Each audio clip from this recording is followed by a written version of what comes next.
acompañando, gracias por unirse a la clase, a los que son invitados y a los que son del curso, gracias por estar presentes. Somos Escuela Rubik, es un proyecto estudiantil perteneciente a una iglesia, pero que lo que de una u otra forma busca es abrir campos y abrir un poco el pensamiento crítico a distintas visiones desde el mundo teológico, bíblico, social, artístico.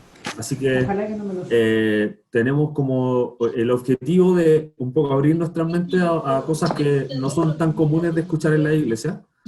Así que nada, pues bienvenido a todos los que se están, a todos y todas las que se están conectando. Hoy día, como ya saben, nos acompaña Susan Hernández.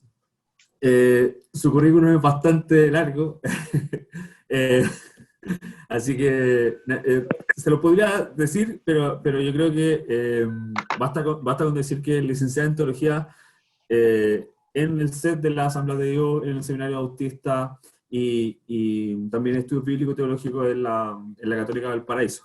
Y yo creo que probablemente de las cosas que a mí más me llamó la atención y por cuál fue el nexo que tuve con la Susan, es por este libro, que se llama Dios así lo quiso.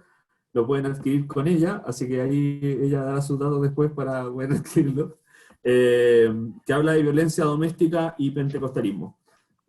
Súper buen libro, muy fácil de digerir para todos, y trata un tema que es bien oculto o poco hablado en nuestras iglesias, así que a todos los invito a comprar el libro, a apoyar a nuestros autores latinos y chilenos sobre todo.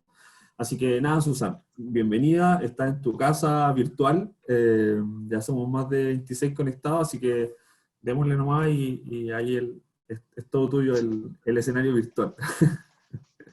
Gracias, muchas gracias por esta presentación. Realmente es un agrado poder estar con ustedes. Es un agrado para mí también estar conectada y ver a tantas mujeres conectadas. Tal como decía... ¡ay, se me olvidó tu nombre! Alfredo. Alfredo. Tal como decía Alfredo, estuve en las Asambleas de Dios en mi bachiller, luego pasé por el Seminario Teológico Bautista, estuve en la Comunidad Teológica Evangélica y rematé en la PUC, en la Universidad Católica Valparaíso. Y quiero decirles que en este camino largo, ya 8 años, me he topado con pocas mujeres. De hecho, en el Seminario Teológico Bautista no había mujeres, no había ninguna. Estudiando teología, las mujeres estudian para ser misioneras. Por ahí va un poco la vertiente, pero... Así que me da mucha alegría de verlas, de que estén aquí. Eso puedo decirles como preámbulo a la clase. Voy a compartir con ustedes la pantalla porque preparé algo sencillo, una PPT, sobre teología, y voy a compartir con ustedes.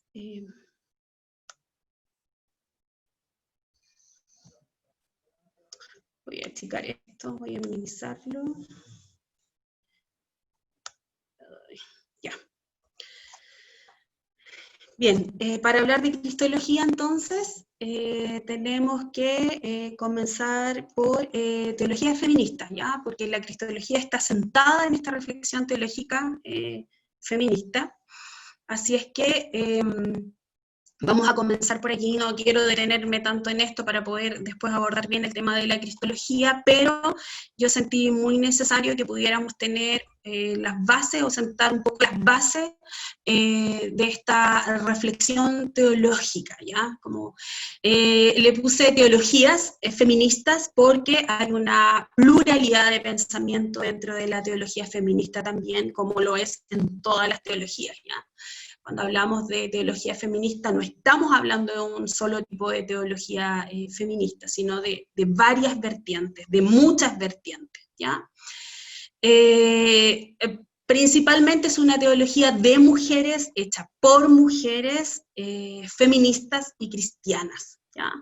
Eso también me gustaría que tuviéramos siempre en mente. Son mujeres que reflexionan desde su fe, y desde la participación que tienen ellas en la iglesia, ¿ya? Muchas teólogas de renombre, sobre todo españolas, son monjas. Ay, siento un poquito de bulla, eso... Ya.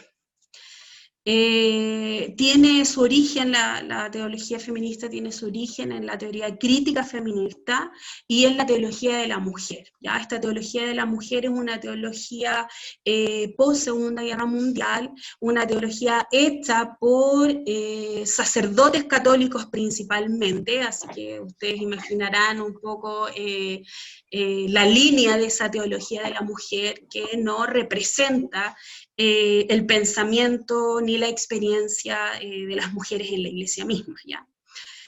Es una búsqueda radical de la dignidad y el lugar de la mujer, ¿ya? De su papel y el lugar que ejerce en la iglesia. Sobre todo es una teología muy crítica del lugar, del desempeño y del papel que las mujeres desempeñan dentro de las comunidades de fe. Debo reconocer que aquí las teólogas católicas llevan la ventaja por sobre las teólogas protestantes, porque ellas sienten que han sido relegadas así mucho más de lo que pudieran estar las mujeres dentro de las comunidades protestantes, ¿ya? A ellas se les niega el sacramento del sacerdocio, entonces de alguna manera se les niega su plena participación en la iglesia. Es contextual porque parte de las experiencias vividas por las mujeres, ¿ya? Así que para llegar desde allí, desde esa experiencia, a formular entonces la experiencia con Dios. No es una teología que parte de la lectio, no es una teología que parte del texto, ¿ya? Es una teología que parte de la pregunta. Por lo tanto, su metodología es inductiva, o sea, parte de la experiencia de las mujeres, ya como de las preguntas que las mujeres se hacen de la realidad. Entonces, desde esa realidad le dan relevancia a esta teología. ¿Ya? Es inductiva, ve, juzga y actúa. ¿Ya? En este ver, juzgar, actuar, entonces hay un análisis, ¿ya? Como un análisis de los elementos de la tradición, que de alguna manera están contribuyendo para la opresión de las mujeres, juzgan ese actuar, juzgan eso con lo que ellas se encuentran, ¿ya? Hay un juicio que se hace sobre eso, sobre esos elementos de la tradición, sobre esas reflexiones teológicas hechas por varones, para luego descubrir entonces una teología liberadora para las mujeres.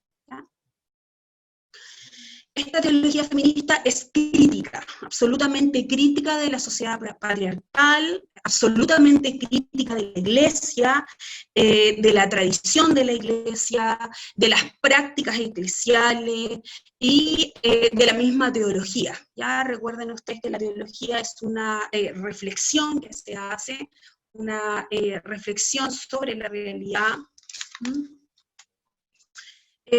una reflexión crítica de la experiencia de fe que se hace en el contexto sociocultural de las personas. Y en ese entorno entonces es que ellas se paran frente a esas reflexiones que hacen estos varones y que de alguna manera tienen estos elementos que las oprimen, que oprimen a las mujeres. Es una propuesta, entonces también, no es solo una crítica, ¿ya? Sino también una propuesta a las realidades contradictorias que vivimos las mujeres. ¿Ya?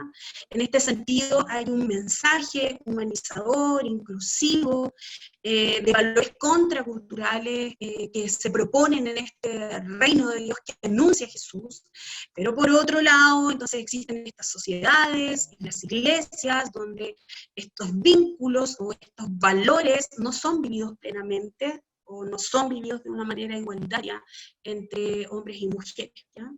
La teología feminista se define como una teología de acto segundo, como la teología de la liberación. ¿Por qué un acto segundo? Porque la reflexión que ellas elaboran y practican la hacen desde la militancia.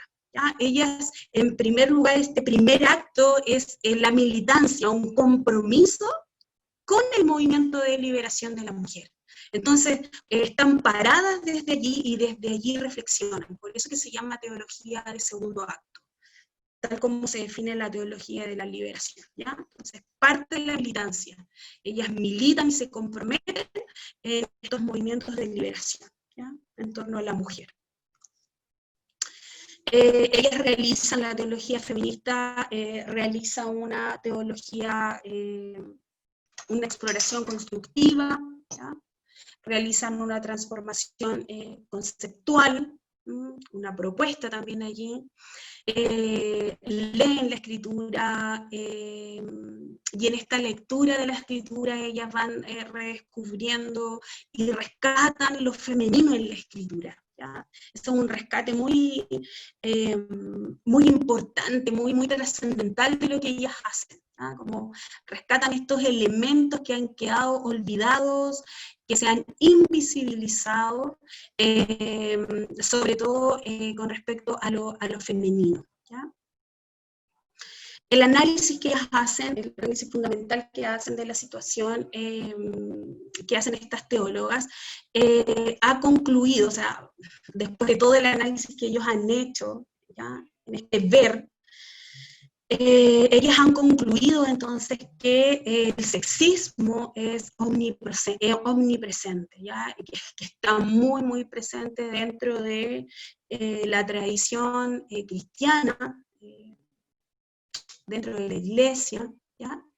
Y este sexismo se manifiesta en estos modelos de pensamiento, ¿ya? Que parten de esta humanidad de los seres humanos, ¿ya? Masculinos, y que esta humanidad de los seres humanos masculinos, a la final y a la larga, la hacen normativa para todos, ¿ya? Este androcentrismo, esta visión desde el varón. Esta es una cuestión súper compleja de hacer. Los teólogos por siglos han reflexionado en torno a esto, a esta plena humanidad de las mujeres. No sé si ustedes ya han tenido oportunidad de conversar acerca de los padres de la iglesia, los padres apostólicos, por nombrarle, por ejemplo, a Agustín, a San Agustín. Él, por ejemplo, creía que la mujer no era plenamente humana, o no era un ser humano como lo era un hombre, mirado desde el Génesis. Pero él creía que la mujer y el hombre eran iguales, equitativos en cuanto a recibir la gracia salvadora, ¿ya? No eran iguales en tanto humanidad, pero eran iguales para recibir esta gracia salvadora. Esa es la reflexión que se hace, ¿no? Yo no quise anotarles aquí algunos pasajes que son realmente complejos de abordar, complejos de entender, de estos teólogos de finales del siglo I, siglo II, siglo III, que ubican a la mujer como alguien que no es plenamente un ser humano. Aspiran también, estas teólogas feministas aspiran tienen una esperanza de que esta realización del reino de Dios en la tierra sea posible para todos, y de forma igualitaria para todos, ¿ya? Ellas hablan mucho del discipulado de iguales. Y que en esta realización podamos encontrarnos con un Dios que es Padre y Madre, y que nos ama incondicionalmente, ¿ya? A hombres y mujeres. Principales corrientes de esta teología feminista. Primero está la corriente revolucionaria, ¿ya?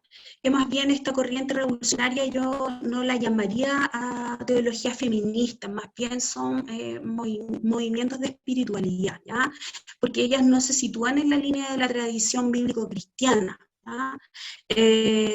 porque ellas la consideran ya irremediablemente irredimible, ¿ya? No hay nada que hacer. No hay nada que hacer con la Biblia, ni nada que hacer con las relaciones dentro de la iglesia, ni nada que hacer en la reflexión teológica, ¿ya? Ellas más bien se mueven en espacios abiertos, postcristianos, buscan nuevas vías para experimentar la trascendencia, para experimentar a Dios, ¿ya? Ellas forman grupos aparte. Muchas mujeres se reúnen a orar, se juntan, donde el valor principal de estas juntas o de estas reuniones es la sororidad, ¿ya? Esta sororidad que se entiende como el estar juntas, como el acompañarse, ¿ya? El estar acompañadas en este camino. Una de sus representantes es Mari Dali, ¿ya? Mari Dali comienza reflexionando o haciendo teología desde el catolicismo, pero ella va mutando, ella va, de alguna manera se va alejando de la tradición bíblico-cristiana o judío-cristiana, como ustedes la quieran llamar, y ella se va alejando de esa reflexión hasta que simplemente ella da un paso al lado y sale de la iglesia. Y un poco también su reflexión teológica es a invitar a las mujeres a salirse de estos espacios que ya no...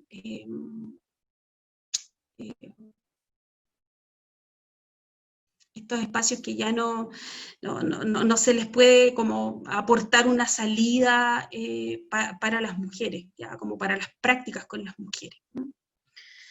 Esa es la invitación que se hace abiertamente en muchos de sus libros y en muchas de este tipo de lecturas, ¿ya? Que más bien yo no llamaría como teología propiamente tal, ¿no? Ellas reflexionan desde la Biblia.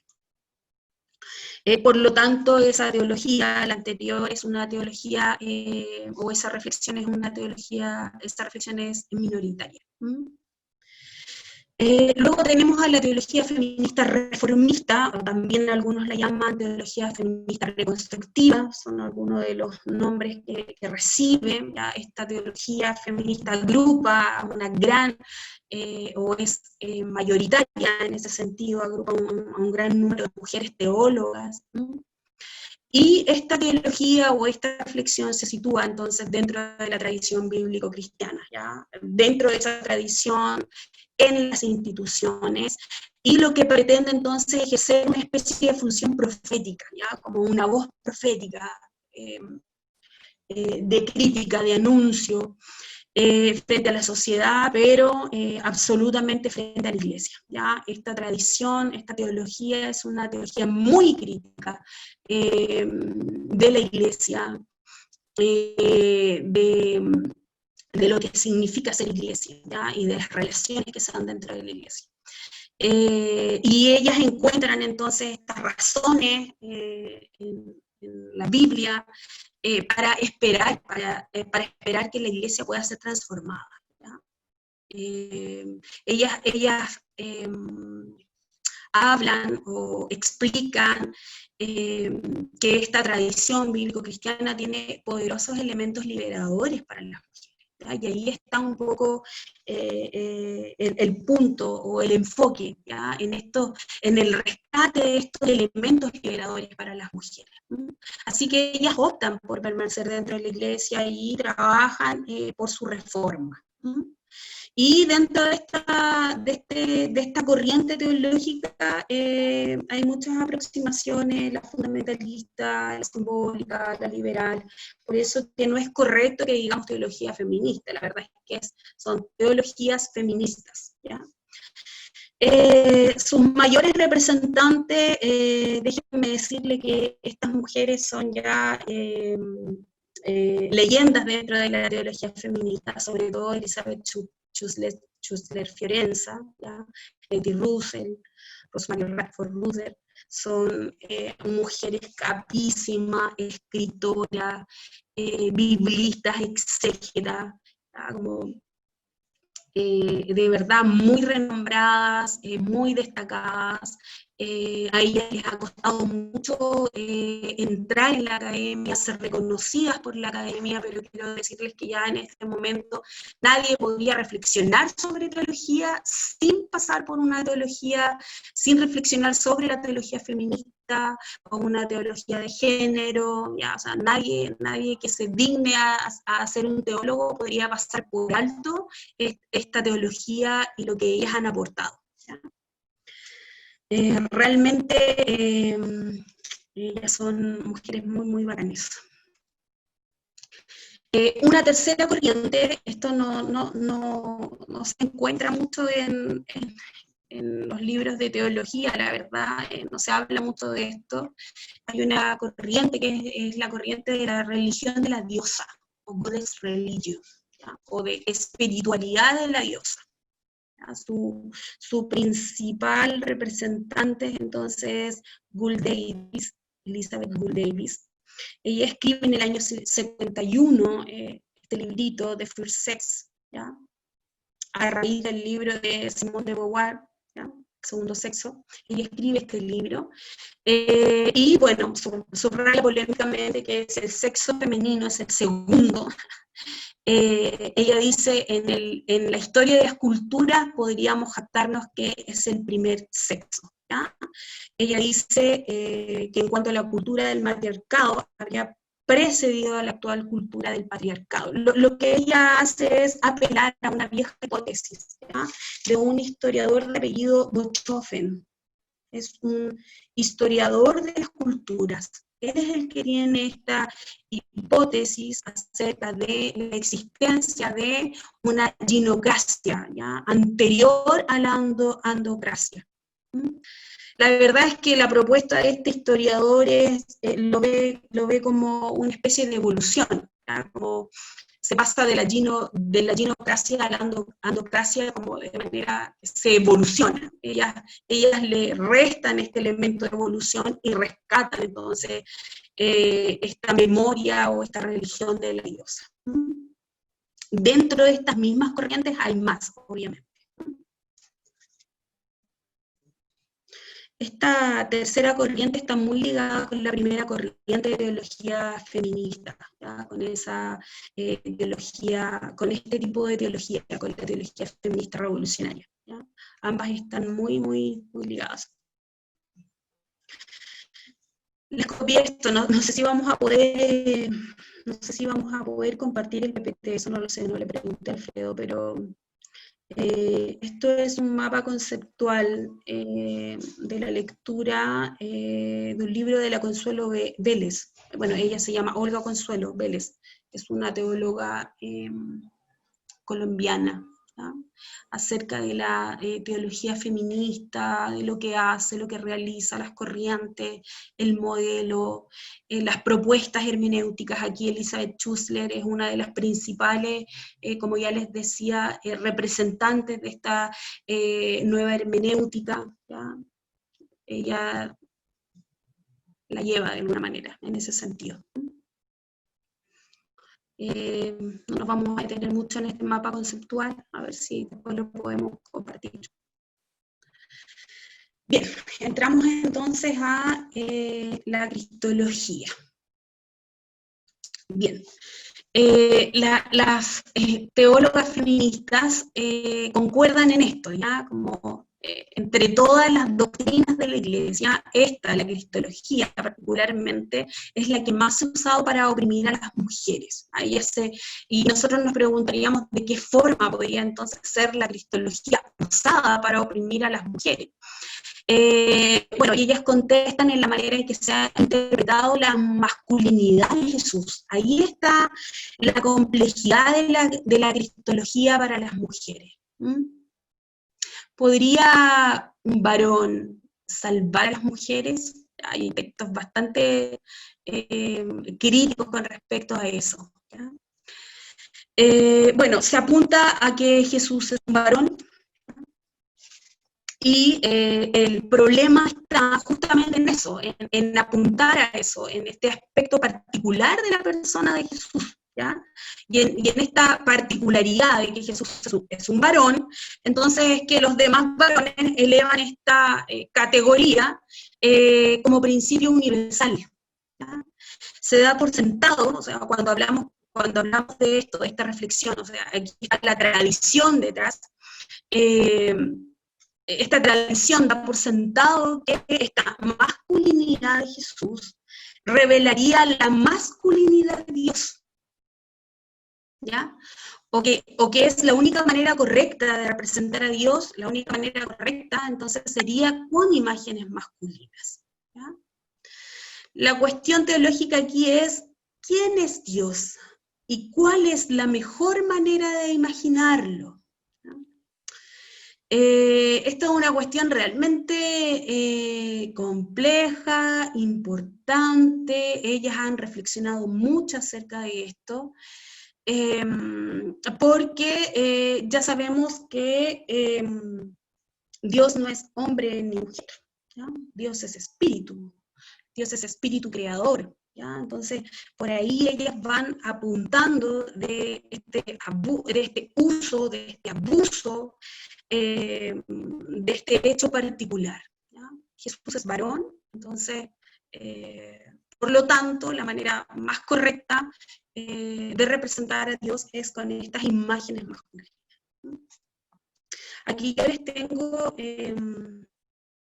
algunas imágenes que presenta el Evangelio. La verdad es que son los profetas los que presentan imágenes de Dios maravillosas, imágenes femeninas, por eso es que ellas van al rescate de estas imágenes femeninas de Dios. Recuerden ustedes que las imágenes, que los símbolos, que estas metáforas son solo medios para que el ser humano comprenda, entienda la acción de Dios o el actuar de Dios, ¿ya? Dios no es hombre, Dios no es mujer, Dios es espíritu, pero no se ha enfatizado ese hecho. Quiero compartirles así rápidamente solo un verso que a mí me encanta, que está en Isaías, a ver si rápidamente lo encuentro, Isaías 42, ¿no?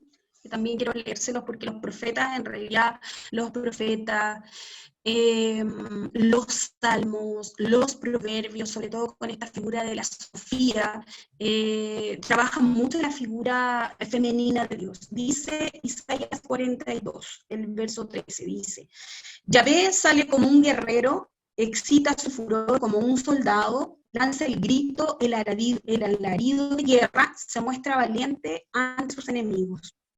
Y el 14 dice: he estado callado, como mucho tiempo me hizo el sordo, me contuve, pero ahora grito como parturienta, resoplo y jadeo entrecortadamente. Me encantan estos versos porque habla o muestra a este Dios como guerrero, ya, como con esta simbología masculina, pero a la vez en el mismo texto Dios se presenta con esta imagen de una mujer parturienta, como una mujer que está dando a luz, ¿ya? De más está decirle que el texto que más se recuerda o la imagen que más tenemos en la mente entonces es de un Dios masculino, de un Dios guerrero, ¿ya? Y no se pone énfasis en esta imagen más femenina de Dios. Esta imagen que yo les puse aquí en esta lámina pertenece a Lucas 15. La parábola está entre el buen pastor, ese que sale a buscar a la oveja perdida, a la oveja número 100, ¿ya? Lucas 15, la oveja perdida está primero esa parábola, después dice la dracma perdida, que sería la imagen que yo les puse allí, y luego estaría entonces el hijo perdido, ¿ya? La parábola del hijo perdido, que para nosotros es una parábola muy, muy conocida, pero les puse esta imagen porque esta imagen representa a Dios. Aquí el punto central de las parábolas es que hay algo que se perdió, y hay alguien que sale a buscarlo. En la primera parábola se apunta a esta figura masculina de este buen pastor, pastor que sale a buscar esta oveja, pero también en esta parábola particularmente, esta mujer representa a Dios. ¿Ah? Esta mujer es Dios buscando, y es la misma idea de la parábola anterior y de la parábola que le sigue. ¿Ya? Así es que solo los comento porque justamente estos son los rescates que la teología feminista ha hecho y en lo que ha apuntado. ¿Mm? Aquí hay otra imagen también, una imagen femenina de Dios. Dice el Evangelio, el reino de Dios es como la levadura que una mujer echa en la masa para hacer el pan. ¿Ya? Entonces esta imagen de esta mujer amasando es la imagen de Dios como una panadera. ¿Ya? Como esta levadura es esta semilla, es la palabra, que de alguna manera hace que la masa leude. Pero quien está amasando allí es la mano de Dios. ¿Ya? Esta es una imagen femenina también bastante importante. La verdad es que los evangelios están plagados de imágenes femeninas, pero que no son estudiadas, que no son rescatadas, y es por ahí por donde va la reflexión de la teología feminista, ¿ya? Al rescate de estas imágenes, como que nos podamos enterar, que podamos sacarle partido a estas imágenes, como que no las invisibilicemos, ¿ya? Porque debemos tener en cuenta siempre y presente que Dios no es mujer ni hombre. Entonces las imágenes que se usan de Dios no deben ser imágenes sacralizadas. También hay otra cosa que ellas apuntan, es que podría usarse otro tipo de imágenes para Dios, como roca, como agua, como fuego, ¿ya? Como podría utilizarse ese tipo de imágenes para hablar de Dios, no estas imágenes tan masculinizadas, y obviamente se han sacralizado, ¿ya? O sea, hablar de Dios como madre sería casi un sacrilegio, ¿ya? Pero ellas apuntan justamente a eso. También se ha entendido el género de Jesús como el modo o paradigma de lo que significa ser humano, ¿ya? Esto significa que la masculinidad está más próxima al ideal humano que la feminidad. Perdón, ahí lo escribí mal. La pregunta es, ¿pudo Dios encarnarse como mujer? ¿Pudo Dios aparecer en la historia como una mujer? Bueno, las teólogas feministas dirán, sí, claro que sí, podría haberse encarnado como una mujer. Que es una pregunta que los teólogos varones tal vez dirán un no, pero rotundo, así como no se les pasa ni por la mente pensarlo, pero las teólogas feministas dirán sí, por supuesto, ¿ya? Los teólogos, los varones, de alguna manera hablan de esta encarnación de Jesús como varón, como una necesidad ontológica, ¿ya? En cambio, la teología feminista hablará de que es una opción histórica, no podría haber venido como mujer, ¿ya? Su mensaje no habría tenido la repercusión que tuvo, ¿ya? Por ahí va un poco la reflexión con respecto a la masculinidad de Jesús. No es una necesidad ontológica, no era necesario que viniera como, no era necesario ontológicamente que él viniera como varón, como el ideal, ¿ya? Sino más bien porque era una necesidad histórica del momento cultural en que eso sucedió, ¿ya? Por ahí va la reflexión en torno a este punto. Entonces, Jesús se interpreta de una manera que convierte esta masculinidad de Dios en una plenitud, ¿ya? Así que solo lo masculino podría representar a Dios, no lo femenino, porque se ha interpretado de esta manera. Jesús fue varón, Jesús fue un hombre, Dios se reveló en un varón, entonces, como tal, entonces solo lo masculino puede representar a Dios, ¿ya? Estas frases muy conocidas se las anoté allí de la Radford Luther, que dice, Dios es varón, el varón es Dios. Como una reflexión así, pero la vida allá. Y eso es lo que las teólogas feministas han apuntado, y eso es lo que los teólogos en la historia también han reflexionado, ¿ya? Dios es varón, entonces el varón es Dios.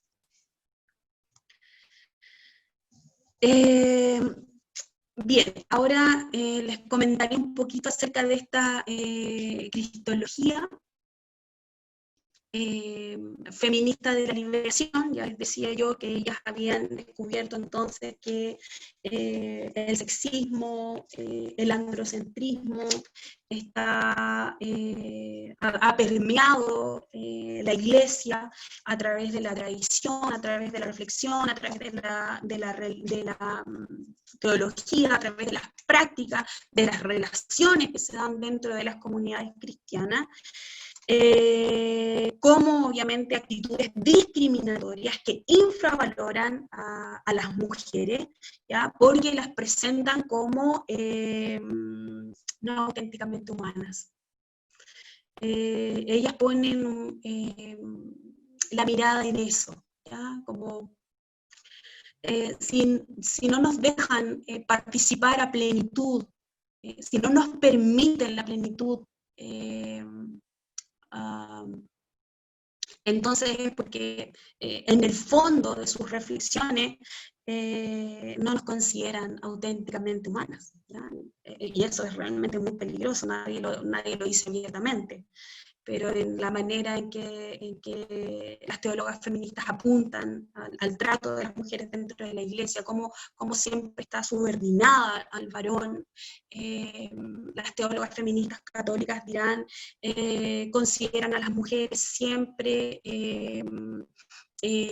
sujetos inmaduros, nunca llegan a la madurez, como las mujeres siempre son seres infantiles que necesitan que otro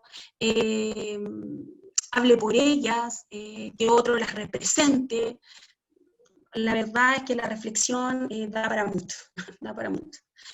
Entonces, estos son los puntos en que ellas trabajan fuertemente, hay muy buenos libros de cristología, sobre todo de teólogas españolas, Carmen Bernabé, Elisa Esteves, Teresa Furcades, españolas, a muchas mujeres latinas también que trabajan este tema, van apuntando a estas cosas y van al rescate de esto ya. Entonces, ellos buscan en la tradición, las teólogas feministas buscan en la tradición estos elementos de la cristología que aporte para la liberación de las mujeres, ¿ya? Y encuentran estos elementos en el ministerio de Jesús, en su predicación, en sus prácticas. Encuentran estos elementos en la resurrección y en la tradición de la cristología sapiensal, ¿ya? Sapiencial. Vamos a abordar algunos de estos, tal vez no todos, y tal vez no nos vamos a detener tanto en cada uno, pero voy a tratar de abordarlos lo más que pueda. Estos son los elementos importantes que la teología feminista ha rescatado con respecto a la cristología, ¿ya? A pesar de todo lo que ya les comentaba anteriormente. La predicación de Jesús con respecto al reino de Dios, ¿ya? Ellas concluyen que este reino de Dios y que esta predicación es una fuerza poderosamente liberadora, ¿ya? Esta predicación de Jesús, de que ha llegado el reino de Dios, de que y con esta llegada del reino de Dios hay ciertos valores, ciertas relaciones, ¿ya? Que se trastocan. Eso es realmente algo que ellas han apuntado ahí con mucha fuerza. Entonces ellas observan que la predicación de Jesús, que en esta predicación de Jesús es hacia aquellos que están en la periferia, los marginados, los excluidos, ¿ya? Pero que están en el centro de esta llamada, ¿ya? Como de esta llamada, son los primeros, ¿ya? Como los bienvenidos, ¿ya? Por eso ahí yo les escribí que parece un poco asombroso el hecho de que las prostitutas podrían entrar en el reino de los cielos antes que los fariseos, ¿ya? Que fue cuestiones que Jesús apuntó en medio de su ministerio. O sea, las mujeres eran absolutamente excluidas, ¿ya? Excluidas de todo lo que tenía que ver con los ritos, con la enseñanza, todo lo que tenía que ver con lo público, ¿ya? Así es que ellas son bienvenidas. Esta predicación y este anuncio hace a las mujeres partícipes. ¿Qué más? Este tema de llamar a Dios Abba también es algo muy liberador. Porque en la comprensión de Jesús, este Abba es todo lo contrario de un patriarca dominador. Cuando hablamos de Dios como Abba, como padre, la verdad es que Abba significa papito, más bien la figura de padre que Jesús está queriéndonos mostrar es más bien la figura de un padre que es compasivo, que es íntimo, que es cercano, que libera todos de los modelos de dominación, ¿ya? Y como llama entonces a una nueva forma de comunidad. Esta figura de Dios como Padre es una figura que el mundo judío conocía, ¿ya? Pero más bien es una figura que apuntaba a la autoridad del Padre, ¿m? A esta autoridad sin discriminación, o sea, en el sentido de que él era dueño y amo de todo lo que estaba en su casa, ¿ya? Como esta figura del patriarca. Pero más bien esta figura que Jesús nos quiere mostrar en el Evangelio va en otro sentido, ¿ya? Totalmente opuesto a esa figura que ellos tenían de Dios como Padre. Mateo 23, 9, 12 dice, no llaméis a nadie Padre, dice Jesús, vuestro Padre en la tierra, porque uno solo es vuestro Abba, y ese Abba y ese Padre está en el cielo, ¿ya? Un poco la teología feminista apuntaría a eso, o sea, le está restando esa autoridad, le está restando esa figura de poder a la figura de padre al decir estas palabras. También esto que me parece muy, muy interesante, lo que aparece en Marcos 10, 28, 31, que también lo rescatan las teólogas feministas, ¿ya? Aquí esta pregunta se la está haciendo, a ver si encuentro el texto rápidamente, esta pregunta se la hace Pedro, ¿no? Se la hace Pedro a Jesús. Dice, Pedro se puso a decirle, ya lo ves, nosotros lo hemos dejado todo y te hemos seguido. Jesús dijo, yo os aseguro que nadie que haya dejado casa, hermanos, hermanas, madre, padre, hijos o hacienda por mí y por el Evangelio, quedará sin recibir el 100 por 1. Ahora, al presente, casas, hermanos, hermanas, madres, hijos y hacienda. Como perdiste padre, madre, bueno, ahora que entras en este reino y están estas nuevas relaciones, entonces no aparece el padre, ¿no? Como en esto que se devuelve, Jesús le dice esto que ustedes van a tener ahora por aquello que han perdido, no aparece la figura del padre, ¿no? Como hablando de estas nuevas relaciones, ¿no? Estas nuevas relaciones que se deben instaurar en los ciudadanos del reino. Recuerden que esa es la gran predicación de Jesús, la venida del reino de Dios. Así es que de alguna manera está apuntando a estos valores y a las nuevas relaciones que se deben dar entre aquellos que habitan este reino, ¿ya? Esto es muy, muy interesante, esto también lo apunta la teología feminista. Bueno, la conducta de Jesús también es algo que ha sido muy estudiado, ¿ya? Muy abordado por la teología feminista. Jesús trata a las mujeres con gracia, las trata con respeto, con dignidad, ¿ya? Jesús las sana, Jesús las libera, Jesús las perdona. De alguna manera Él le está devolviendo a través de estas acciones, les devuelve la paz a las mujeres, ¿ya? Este tema de la mesa compartida o de la mesa inclusiva, ¿ya? Para las mujeres, esta invitación que hace para las mujeres de poder compartir esa comensalidad, ¿ya? A las mujeres pecadoras, como todas ellas son parte de los suyos, y están compartiendo con Él esa cercanía y esa llegada del reino.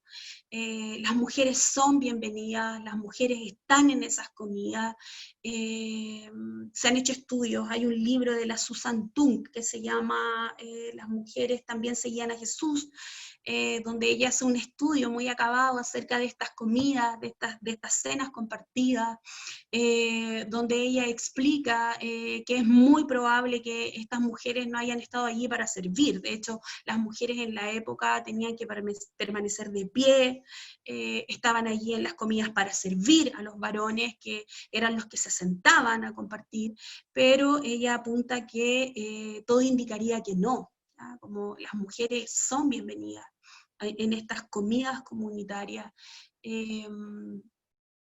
a sentarse a la mesa. Son bienvenidas en la mesa de Jesús. Ese es el punto, y ellas han reflexionado mucho acerca de eso, ¿ya?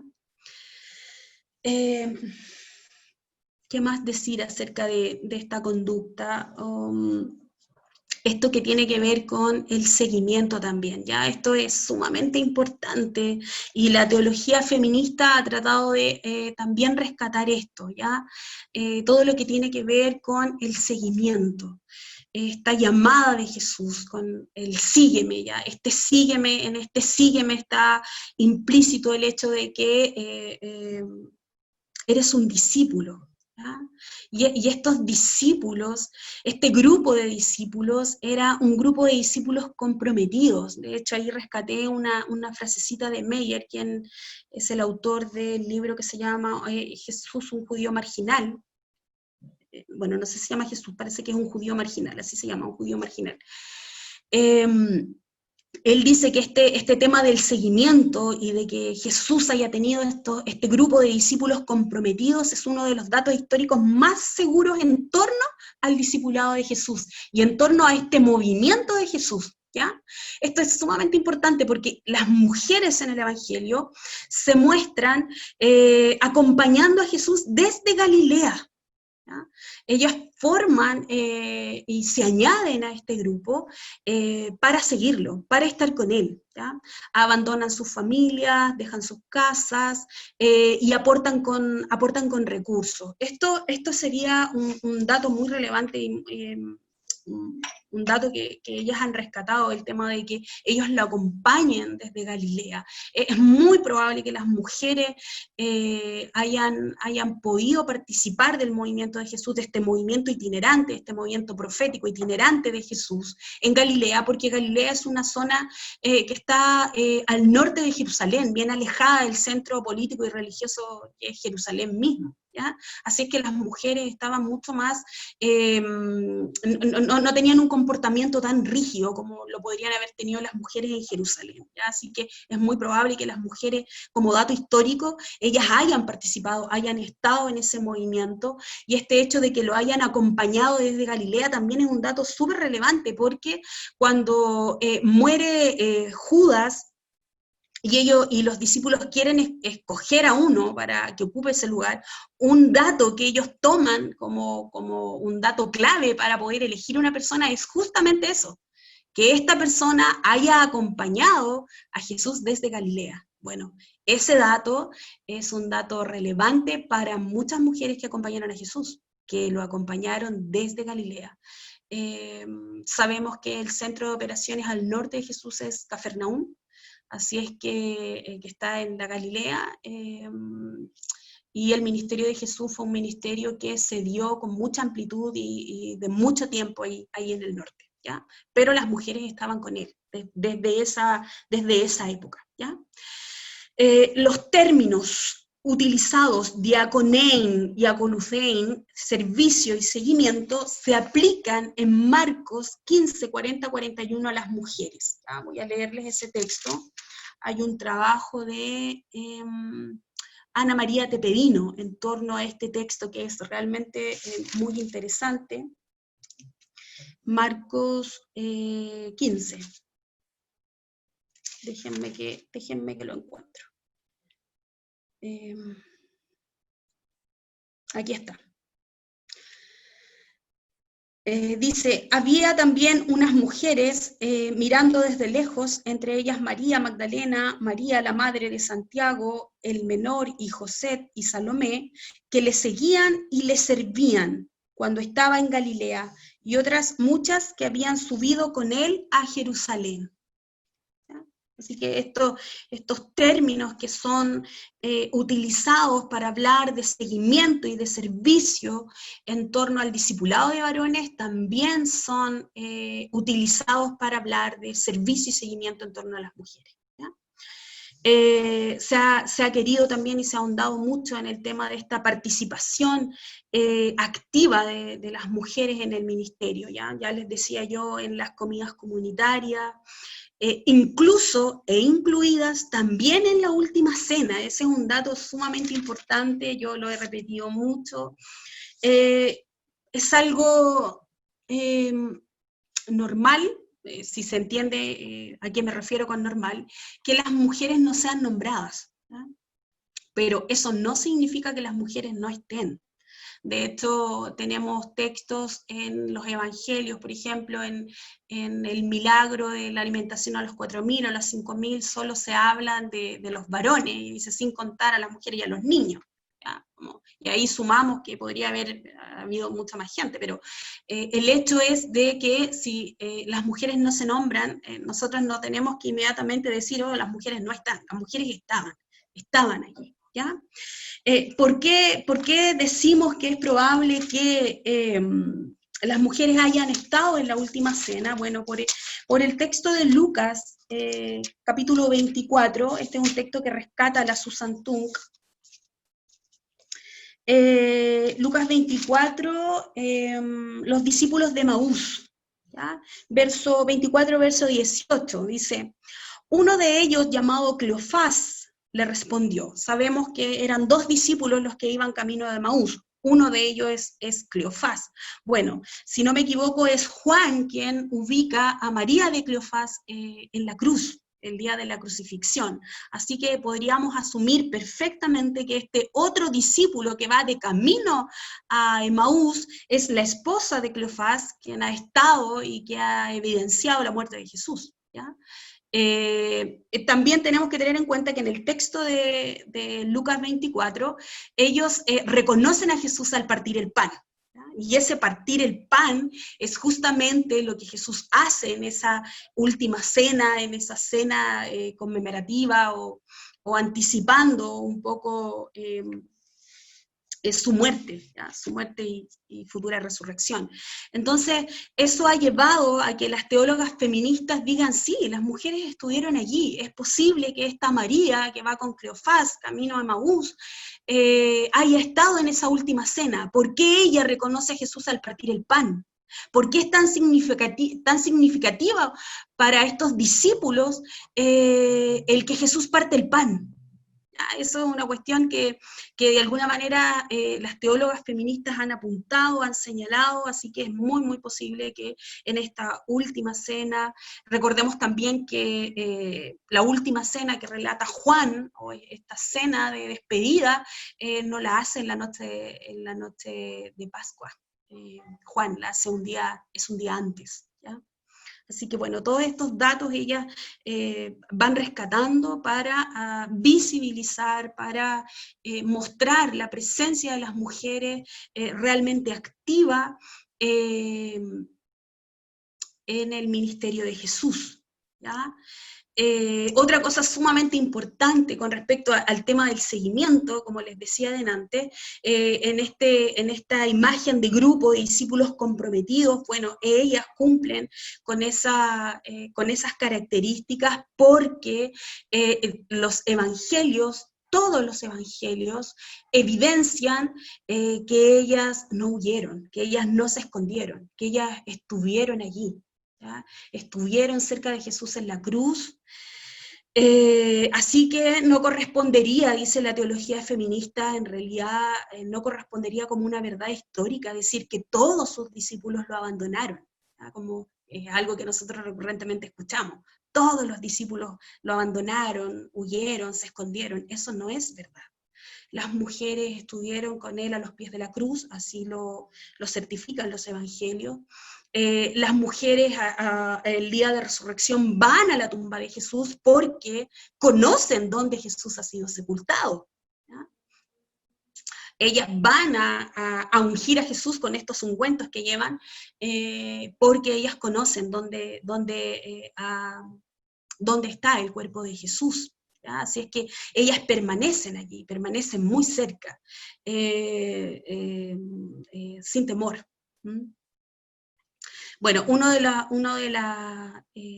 de sus discípulas icónicas, y aparece en todos los relatos, todos los evangelios coinciden en que María Magdalena estuvo allí, ¿ya? Y también la teología feminista ha apuntado mucho a la imagen de María, de poder visibilizarla, de poder levantarla, de poder hacer memoria también de quién fue ella, realmente líder en el grupo de mujeres, ¿ya? Ella aparece en casi todas las listas de las mujeres, ella aparece primero. Eso es un dato no menor, ¿ya? Que una persona aparezca con nombre, liderando un grupo o una lista de nombres en la Biblia, eso habla de que es alguien preponderante, ¿ya? De un líder. En este tema del seguimiento, bueno, también aparece la misión, ¿ya? Ellas son testigas, dice la teología feminista, testigas de la resurrección, son las primeras destinatarias de esta aparición pascual, ¿ya? Así es que reciben de Jesús mismo la misión apostólica. Solo uno de los evangelios muestra que se les aparece un ángel, pero los otros evangelios apuntan a que es Jesús quien se les aparece a este grupo de mujeres. Solo es Juan quien dirá que está solamente María Magdalena allí. Y reciben esta misión apostólica, ¿ya? Como el resucitado les dice, id y decid, ¿ya? Eso es sinónimo de misión, ¿ya? Es la misión, el envío, y en esta misión está la idea, entonces, de representación del maestro, ¿ya? Que indica que el enviado es como el que envía, ¿ya? Así que de alguna manera estas mujeres van en representación del maestro, y en este envío entonces también, o en esta idea estaría obviamente la raíz del concepto de apostolado, ¿ya? Que no se le ha reconocido a las mujeres. Aunque por ahí Ireneo dirá que María Magdalena es la apóstol de los apóstoles, ¿ya? Que es algo, una conclusión a la que él llega en ese siglo. Pero que más tarde todo eso se verá entrampado hasta que después tenemos la imagen de María Magdalena como una prostituta, como la llorona, como la pecadora, como una idea que hay de María Magdalena muy, muy confusa a lo largo de los años, a lo largo de los siglos, pero ella era reconocida por la iglesia cristiana primitiva, reconocida por la iglesia cristiana primitiva como una apóstol, como una enviada, ¿ya? Alguien que había recibido una misión, ¿ya? Así es que este Jesús, dice la teología feminista, incluye a las mujeres en este movimiento, en esta nueva comunidad, no como subordinada a los varones, ¿ya? Sino como hermanas, como iguales, y en este caso, o en este relato pascual, como las primeras que son enviadas en misión. Ellas son las primeras que reciben una misión, ¿ya? En este id y decid. en el relato de Juan, no quiero pasar por alto esto, porque en este movimiento o en esta inclusión de las mujeres en la comunidad, ellas entonces están también invitadas al aprendizaje, ¿ya?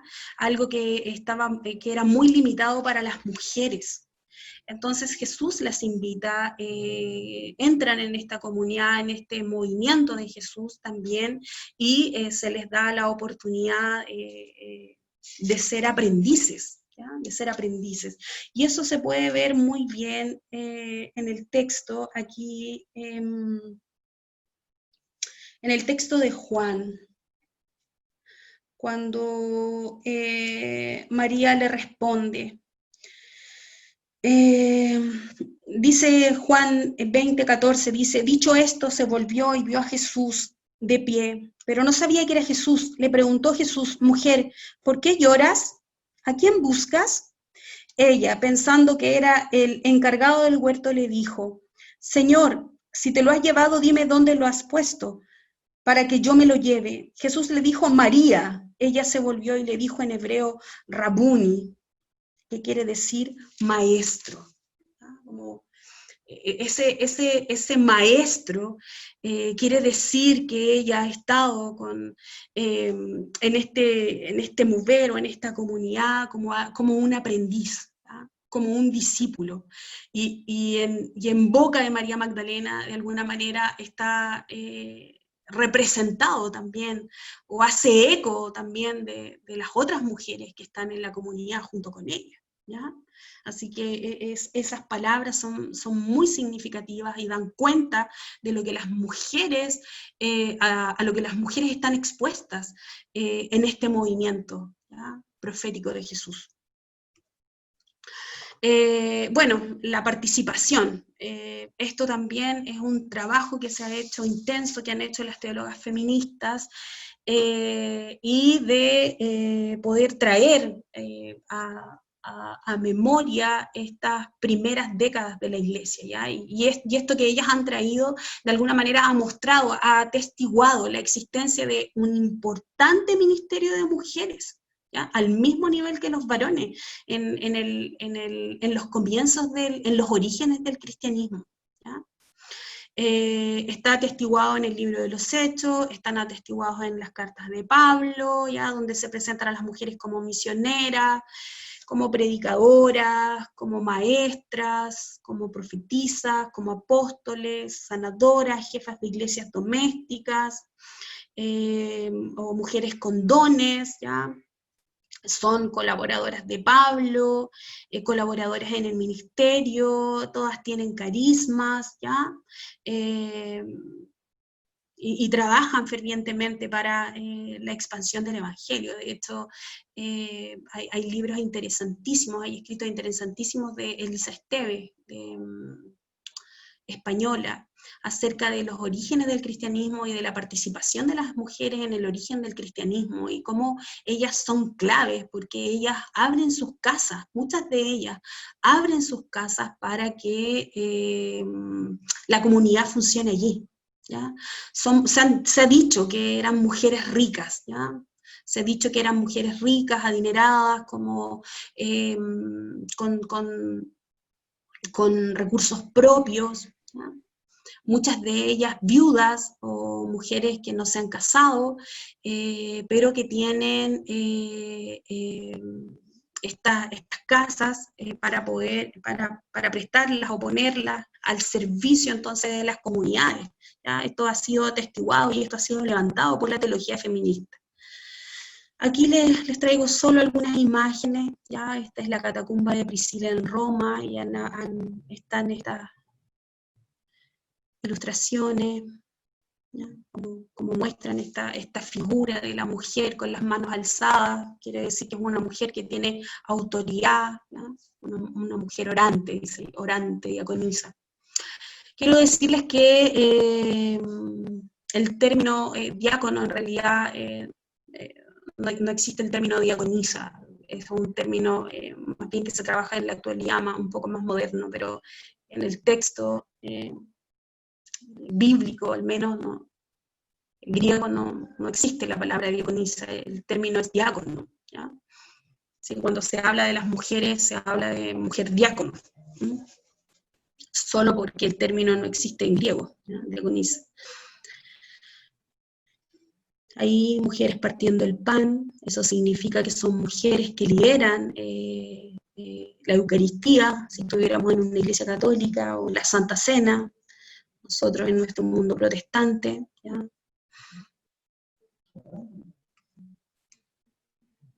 También aquí hay otra representación de otra mujer episcopa, Teodora. Bien. El tema del sacrificio, el tema de la cruz, la verdad es que la teología feminista ha apuntado más bien que la cruz es una crítica contra el patriarcado, ¿ya? Por esta propuesta del reino de Dios y por estos valores que se promueven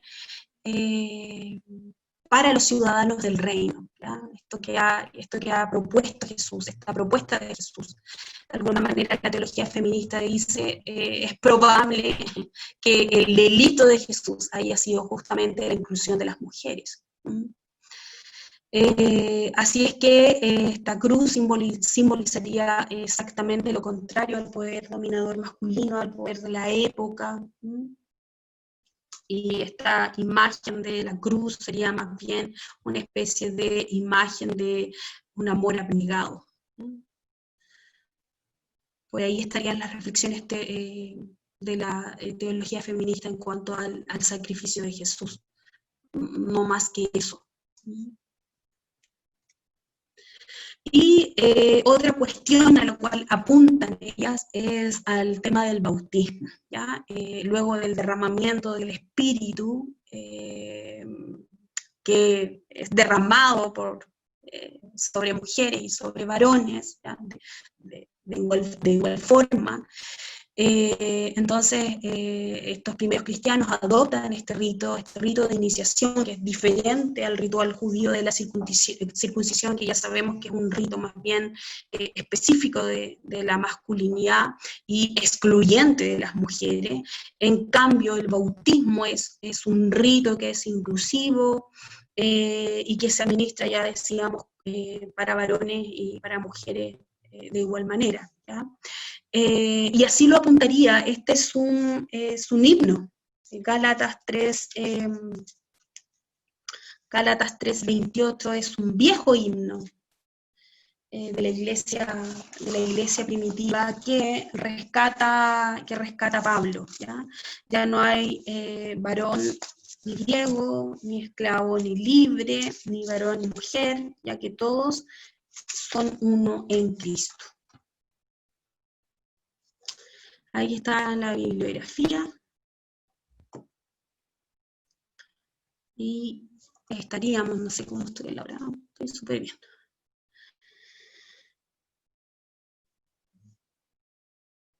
Ya. Vamos a abrir un tiempo de preguntas. Así que si alguien tiene alguna pregunta que hacer, bienvenido sea, puede activar su micrófono. Ahí tratemos de irnos silenciándonos para que después no escuchemos todo, pero el que quiera hacerlo, nada, active su micrófono más y puede preguntar libremente.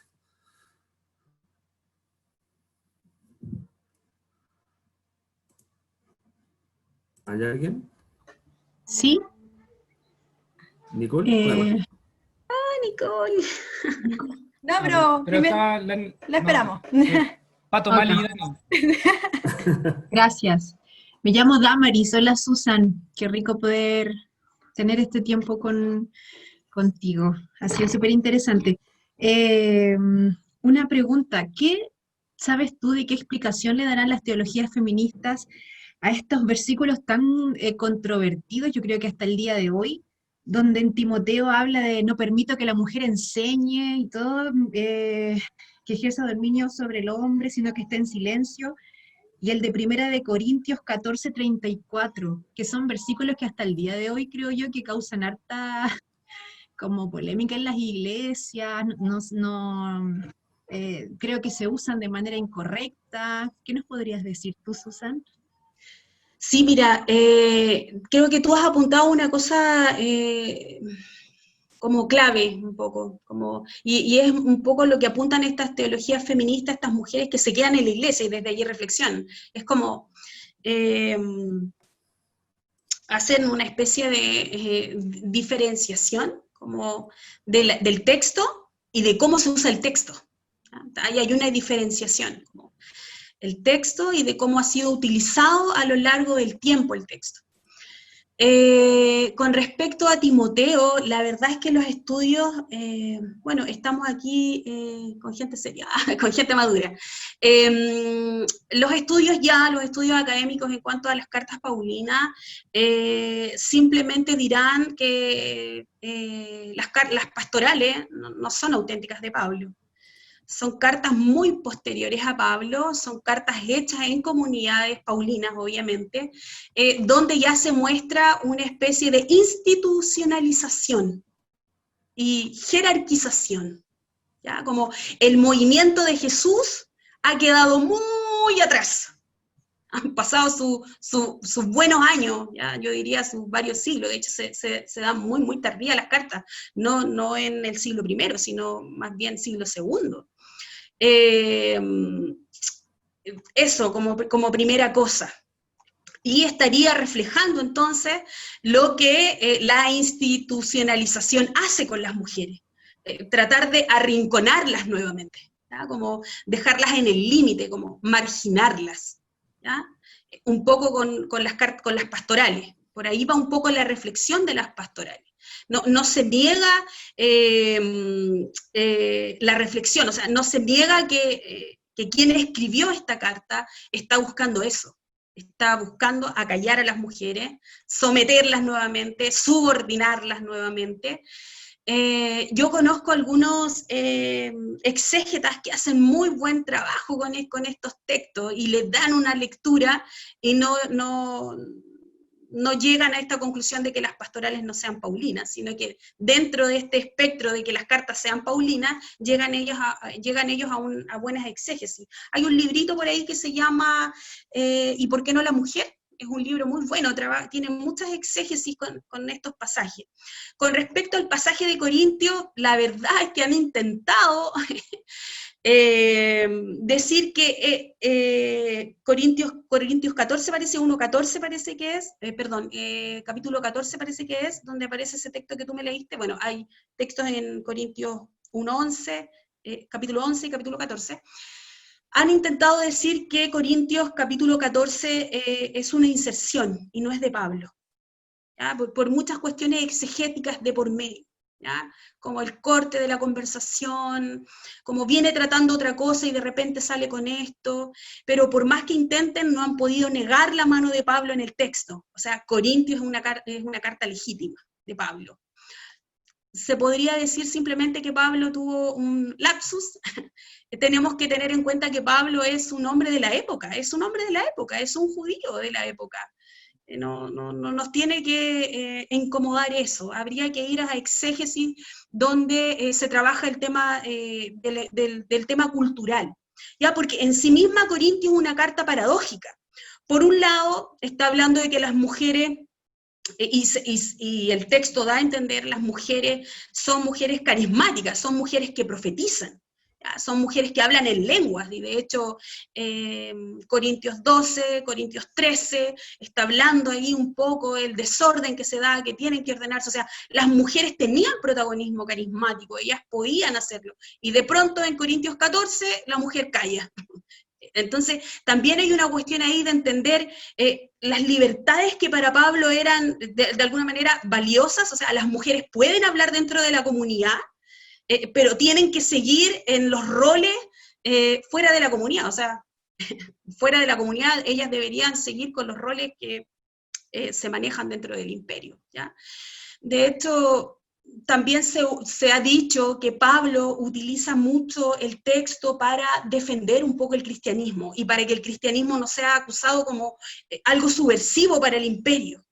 O sea, ¿Qué está pasando con el cristianismo? Que va de alguna manera a entorpecer lo que es la familia en el imperio, las relaciones sociales en el imperio. Entonces, para un poco defenderse de esos ataques es que Pablo utiliza estas cosas que parecen tan paradójicas dentro de la misma carta, dentro de Corintios mismo. Si es que respondí. Gracias. Dale, Nicole. Gracias. Bueno, nos pareció muy interesante la clase y analizar históricamente cómo ha sido este choque cultural o esta idea de Jesús, no, nos parece genial, pero quiero preguntarte, Susan, ¿cuáles crees tú que son los nuevos desafíos siglo XXI de la mujer en la iglesia? Porque el movimiento feminista tiene súper claro sus posturas. ¿Qué piensas tú que deberíamos avanzar nosotros como cristianos en esto? Bueno, creo que hay un tema de lectura de la Biblia, de una lectura más profunda, de una exégesis más profunda, de un conocimiento más profundo de la Biblia, para poder entender como el contexto en que fue escrito, para qué, para quiénes, por qué ocasión, qué intención tiene el lector al decir tal cosa, al nombrar a este. Hay toda una riqueza en el texto mismo que no es explotada. Primero, por ahí, trabajar nuevas exégesis para luego llevarlas a la práctica dentro de la iglesia. O sea, si realmente, yo ya les decía adelante, o sea, tal vez cristología pura, uno dice en la iglesia no reflexiona tanto de cristología, pero reflexionamos acerca de Jesús y de lo que él hizo, de su movimiento, de sus nuevas prácticas, de los valores del reino, y todo un discurso acerca de eso, pero que en la práctica real no es así, no es así. Aún hoy, siglo XXI, Chile, iglesias donde está plagado de mujeres, no pueden ser lideradas por mujeres. O sea, hay que buscar un varón que las vaya a liderar. Hay que buscar urgentemente un pastor que vaya para allá a liderarla. Hay que buscar un pastor para que venga a bautizar. Ese tipo de cosas. En la práctica estamos lejos del discurso, y el discurso es un discurso muy alegórico, muy espiritualizado. Todo se espiritualiza. Entonces, yo diría que las prácticas unidas a estas exégesis un poco más profundas, diría yo, podrían ser el camino. Esto también no quiero dejar de decirlo, pero esto de impulsar a las mujeres a estudiar Biblia, como a empoderarlas en ese sentido, a darles los espacios, que ellas sean las que lean el texto, y que ellas lo expliquen, que ellas lo enseñen, con otra perspectiva, con otra mirada, dando cuenta de otras cosas. Eso yo diría que es fundamental, llevarlas a eso, como darle las herramientas, abrirle el camino. Yo he estado haciendo clases en el set de las Asambleas de Dios, estuvimos en un diplomado y ay, que cuesta que las mujeres estudien.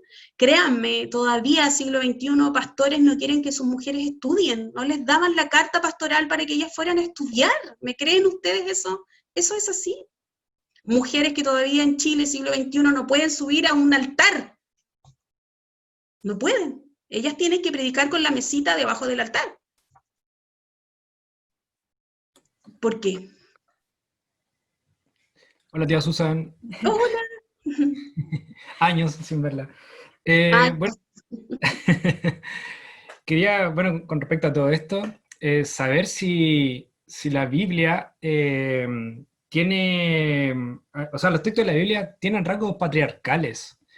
Quería saber si tiene eso, porque usted en el principio decía que uno tenía que en verdad como meterse de lleno en la lectura, tratar de meterse quizás en los personajes, etcétera, etcétera. Y lo vemos en el Nuevo Testamento, donde se emite también muchos casos de mujeres que no son mencionadas, pero sí el esposo, el varón, etcétera, etcétera.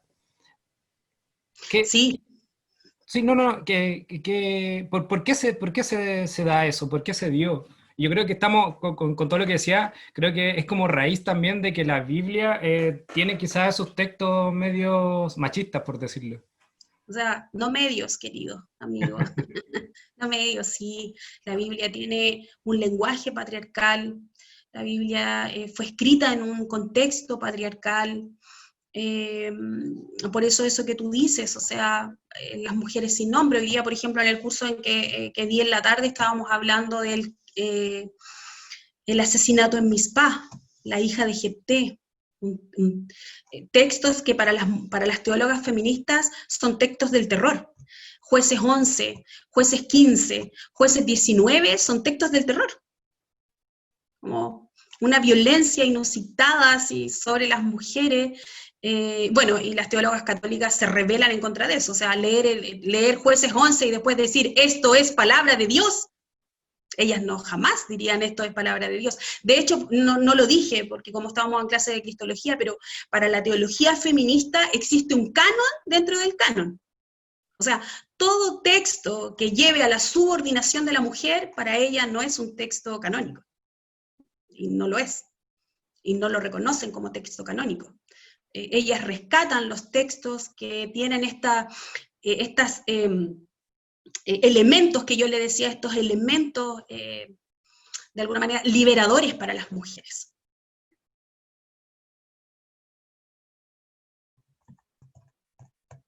Así es que ahí ponen en juicio, en tela de juicio, toda la sacralidad que está en torno del texto bíblico.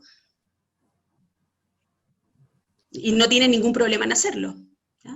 Y en realidad, reflexionaba el otro día, estaba leyendo acerca de Lutero. Lutero no tiene ningún empacho en poner en duda la sacralidad de la Biblia y en tomar este texto y el otro y hacer esta reforma. O sea, obviamente que la reforma se le sale de las manos y llegamos a todo lo que nosotros tenemos ahora, pero él lo hizo. Él lo hizo. Susan, acá llega una pregunta en el chat de Patricio Moya, que dice, Dios llama al servicio y este no es propiedad de un solo género. Jesús lo deja clarísimo, pero Jesús no era machista ni tampoco feminista. ¿Por qué llamarlo teología feminista? ¿No es eso inclinarse hacia un lado? Bueno, la teología feminista dirá que no. De hecho, ellas buscan y apelan por un discipulado de iguales. Eso es básicamente lo que ellas apelan. No es empoderar a la mujer para que esté por encima del hombre, todo lo contrario. De hecho, se apela, y no sé si esto lo han escuchado, pero el patriarcado no es solo dañino para las mujeres, es dañino para los varones. Así es que si se busca nuevas relaciones, habrá una renovación para lo femenino, pero también para lo masculino. Eso que él comenta y que él pregunta es la pregunta que todo el mundo se hace en la iglesia, como, ¿para qué ser feminista? Bueno, somos cristianos y en realidad mucho avance no ha habido. O sea, en general las religiones son acusadas por ser patriarcales. Con respecto a las mujeres. Buenísimo. No sé si alguien más tiene alguna pregunta, si quiere activar su micrófono. Yo tengo una pregunta. Roxy, dale. Ya. Hola, primero que todo. Yo quería hacer una pregunta, Susan. No sé cómo desarrollarla, pero voy a contextualizar un poco. Generalmente, cuando dentro de la iglesia tratamos como de apoyar y de empoderar a las mujeres, nos suelen asociar a Jezabel. No sé, por lo menos a mí me ha pasado. Al tratar, por ejemplo, sobre todo en las iglesias que son más tradicionalistas, al tratar, por ejemplo, de decir que la mujer pueda predicar o no sé, o sea, quizás simplemente realizar como un programa aparte, se nos tilda siempre de que tenemos el espíritu de Jezabel.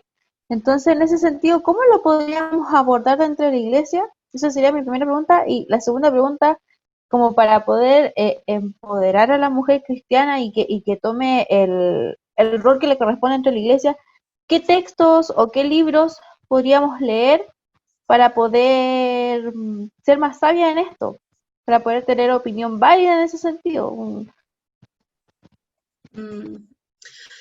Es bien compleja tu pregunta, bo. Con respecto a Jezabel, bueno, Jezabel es signo de maldad. Es signo de maldad. Recuerdan ustedes que Jezabel es quien introduce ya, como, el culto a los dioses paganos, ya, como en el Antiguo Testamento, como un símbolo ahí, dejando de lado todos los reyes hebreos que hacen exactamente lo mismo que ella, ¿no? Ella no hace nada, nada más ni nada menos que lo que hacen todos los reyes varones de Israel, ¿ya? ¿No? Pero ella es mujer, y así lo presenta el texto. Y luego tenemos esta figura de Jezabel también ahí en el Apocalipsis, así que con eso lo decimos todo, como de tapa a tapa, Jezabel es el ícono de una mujer malvada, porque se le echan las culpas del infierno, por sus prácticas paganas. Bueno, por ahí también van estas teologías, no sé si teología, yo ya les decía, yo no les llamaría teología, sino que más bien reflexiones acerca de la espiritualidad y del rescate de la diosa. Ellas de alguna manera apuntan a que Yahvé, este dios hebreo, es un dios patriarcal, es un hombre, y que de alguna manera también ha hecho a un lado a este culto a la diosa. Con respecto al empoderamiento de la mujer en la iglesia, qué textos, la verdad es que esto que apuntan acerca de la cristología y de las prácticas de Jesús en el movimiento mismo realmente es de una riqueza, pero yo ahora se los pasé así todo muy rápidamente, pero hay textos que son tremendamente ricos para trabajarlos. Un ejemplo, el texto de Lucas 13, de la mujer encorvada, donde Jesús apunta a este hecho de que cuando lo juzgan por haber hecho esto, él le dice como, y a esta hija de Abraham, de alguna manera como adentrándola en el pueblo. Recuerdan ustedes que no había hijas de Abraham, solo hijos de Abraham, no hijas. Así que de alguna manera él la invita a ser parte del pueblo, a esta mujer. Es mucho más que solo liberarla de ese espíritu que la mantenía encorvada por 18 años. Es traerla a la comunidad, es darle de alguna manera herencia. O sea, ser parte del pueblo es también ser heredero de la promesa, de la tierra, es hacerla partícipe. Entonces, como trabajar los textos evangélicos, yo diría que sería un muy buen camino con respecto a esto mismo que les estoy diciendo. Lo demás también pasa, Roxy, y esto es una hipótesis particular, pasa por la voluntad de muchas personas que están en el liderazgo, como de no renunciar al poder, simplemente, porque no queremos renunciar al poder, porque tenemos miedo. ¿Miedo a qué? ¿Sospecha de qué? Susan, perdón. Sí. Es que justamente Sí, al es comenzar... verdad, la última. El tema del poder. Perdón, Lo que pasa es que empezar a comenzar a, por ejemplo, a desmembrar ese capítulo que tú mencionas, Superpower, porque de alguna forma también las mujeres no podían entrar hasta ese lugar del templo. Entonces se saltan finalmente normativas, se salta también como estos poderes que tú dices, la mujer entra y al mismo momento de hacer la parte como un igual dentro del templo, deja de ser encorvada, ¿cierto? Y la levanta, ¿cierto? Mostrando toda la plenitud de su dignidad. Entonces es potentísimo, me gustó mucho, extrae mucho más, es como para hacer una exégesis maravillosa sobre ese texto. Creo que es clave al momento de querer usar algo dentro de las iglesias para poder presentar esta mirada feminista. Justamente, o sea, en estas prácticas de Jesús, como en esto de escucharon que fue dicho, pero yo os digo, Jesús no viene a implantar una nueva ley. él de alguna manera relativiza ciertas leyes, sobre todo las que tienen que ver con el sábado, con el tema de la impureza, que son todos temas rituales, pero también rigidiza otras, o sea, amarás a tu Dios, amarás a tu prójimo, son cuestiones que él va amarrando, pero en cuanto a las prácticas rituales, él absolutamente relativiza todo, porque va al fondo de la ley, al espíritu de la ley. O sea, la ley ha servido para oprimir y para excluir. Y esa no fue el sentido de la ley.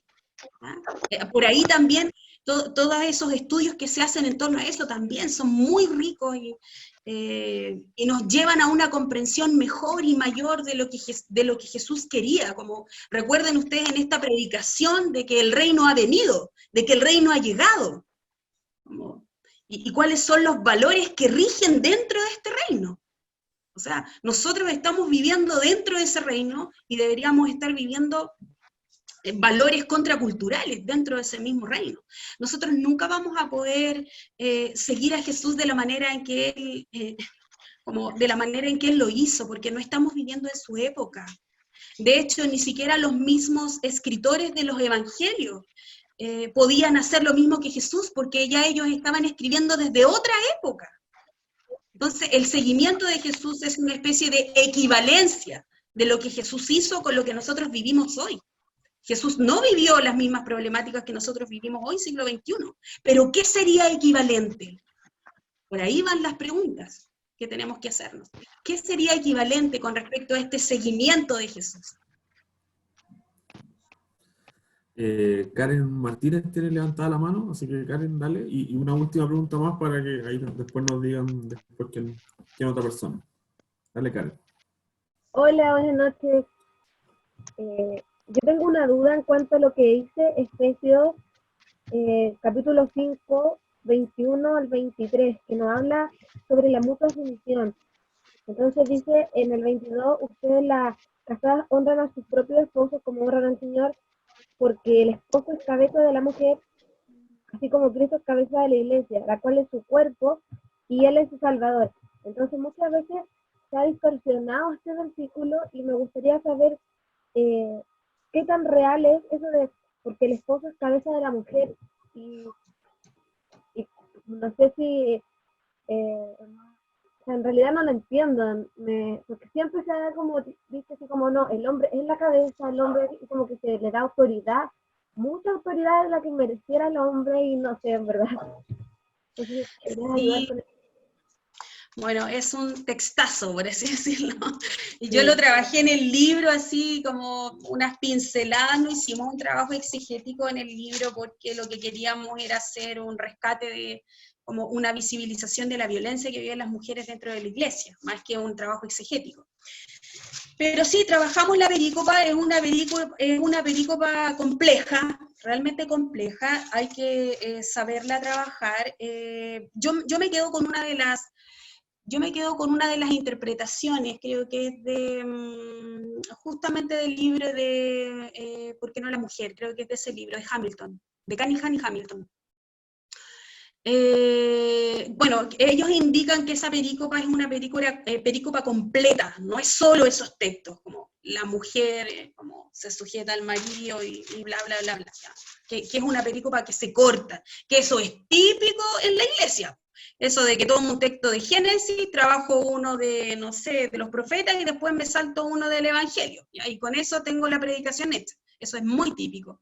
Entonces, justamente en esta perícopa se corta la perícopa para usar ese texto en contra de la mujer y de la subordinación de la mujer. Pero esa perícopa es una perícopa completa que empieza por ahí, por el verso 13. Es toda una idea. Y la idea clave dentro de ese texto, que es con la que como yo lo interpreto, es justamente la idea de ser llenos del Espíritu. Está hablando del Espíritu Santo allí. Espérate, que estoy buscando el texto. A ver si no.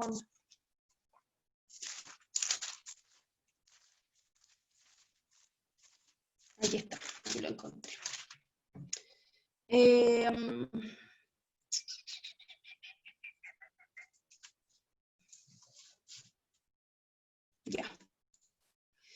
está hablando de, dice, verso 14 dice, pues todo lo que queda manifiesto es luz, por eso se dice, despiértate tú que duermes. Después el verso 15 dice, así pues, mirad atentamente cómo vivís, no seas sabio. Después aprovecha bien la ocasión. Después dice, por tanto, no seáis insensatos, tratar de comprender cuál es la voluntad del Señor. No os embriaguéis con vino, dice. Más bien, llenaos del Espíritu. Y desde ahí comienza la perícopa, como ser llenos del Espíritu. Entonces, en ese ser llenos del Espíritu, habla de recitar entre vosotros salmos, ¿ya? Como cantar himnos, ser agradecidos y ser sumisos. O sea, son tres características de una persona que está llena del Espíritu. Es agradecida, canta salmos y es sumisa. Como una especie de sumisión en las relaciones. Por ahí partiría la perícopa y estaría hablando entonces de la llenura del Espíritu Santo por la forma verbal en que está puesto el texto, ¿ya?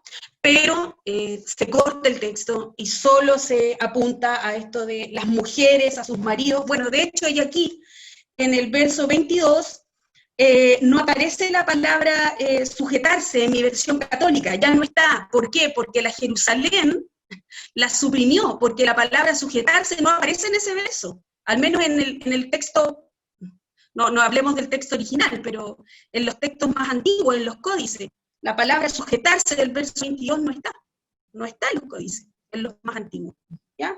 Y aquí en mi texto de la Jerusalén tampoco está, dice, sed sumisos los unos a los otros por respeto a Cristo, las mujeres a sus maridos como al Señor. Así aparece. No aparece la palabra sujetarse que aparece, si no me equivoco, en la Reina Valera.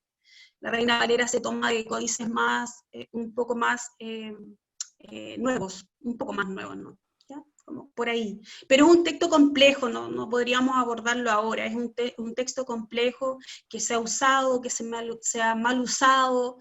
Tenemos que ver también la traducción de Kéfale, cuál era el uso de Kéfale en la Biblia judía, cuál es el uso de Kéfale en la Septuaginta, cuál es el uso de Kéfale en el Nuevo Testamento, para llegar a decir luego qué significa Kéfale. ¿Realmente cabeza significa ser líder? Como el líder aparece como en el Evangelio de Lucas como oikodéspotes, o sea, el líder de la familia es un oikodéspotes, no es un kéfale. ¿Ya? Entonces, por ahí también estaría el trabajo exegético de ese pasaje, entendiendo el hecho de que cabeza es realmente ser el líder de la familia, como el sacerdote del hogar, contraviniendo el hecho de que la Reforma puso en la palestra el hecho de que todos somos sacerdotes, del sacerdocio universal. Es una ganancia de la Reforma. No es que el hombre sea el sacerdote, las mujeres somos sacerdotes, sacerdotisas. No hay nada que vaya en contra de eso, eso es ganancia de la Reforma, justamente. Pero en las iglesias protestantes se insiste en que hay un sacerdote. ¿Por qué? ¿Cuál es el sustento? Buenísimo, Susan. Muchas gracias por este tiempo. Gracias por bendecirnos con tu conocimiento, con tu expertise. Gracias por abrir camino igual. Cuando desde Escuela Rubik tratamos de hacer cursos de teología y de Biblia, lo que tú dices es muy cierto. Uno de los temas que nos pasaron cuando buscamos docentes y demás es que mujeres hay poco, porque estudian poco, porque se meten poco al estudio de la Biblia y lamentablemente la iglesia la ha coartado muchas veces para que estudien. Entonces, una invitación a todas las que están presentes, como dato, Escuela Rubik no pide carta pastoral, así que pueden estudiar sin carta pastoral. La idea es que sea abierto para todos, así que... Porque si se la piden, ¿la darían? Esa es la pregunta. También es una buena pregunta. No, acá no se necesita ni carta ni nada, así que el libro para el que quiera estudiar. De hecho, en el curso de Cristología hay más mujeres que hombres estudiando, también es algo que nos gustó mucho el curso. Así que nada, muchas gracias. Por ahí preguntaron cómo adquieren tu libro, cómo lo pueden adquirir. Conmigo. Nada, tú tendrías que compartirle mi, mi número y ahí nos ponemos de acuerdo. Ya mandé a hacer más. Estoy muy contenta. El libro es la tesina que hicimos, si me permites estos minutos, que hicimos con mi compañero para la Universidad Católica del Paraíso, pero detrás de ese libro hay prácticamente 4 años de mi vida. Porque también tomé elementos de mi tesis en el Seminario Teológico Bautista, donde tengo que decirles que tuve que defender mi trabajo de investigación. Porque no, es bien complejo trabajar temas que tengan que ver con las mujeres, y más todavía si es tema de violencia con las mujeres, así que hay harto corazón en esas pequeñas paginitas, o sea, como en eso poquito, hay mucho, mucho realmente. Y se ha dicho mucho, yo no estoy descubriendo la pólvora. Eso. Buenísimo. Mira, después a todos los que le escribí ahí por el chat que dejen su correo electrónico, después podemos compartir la clase grabada, y ahí les puedo compartir el correo de Susan, si quieren, o el teléfono, para que se contacten con ella y le pidan el libro y todo. Está muy, muy, muy bueno, y de verdad que además hay mucha lectura también desde la teología feminista, así que los invito también a descubrir esta lectura. Harta lectura muy buena que hay.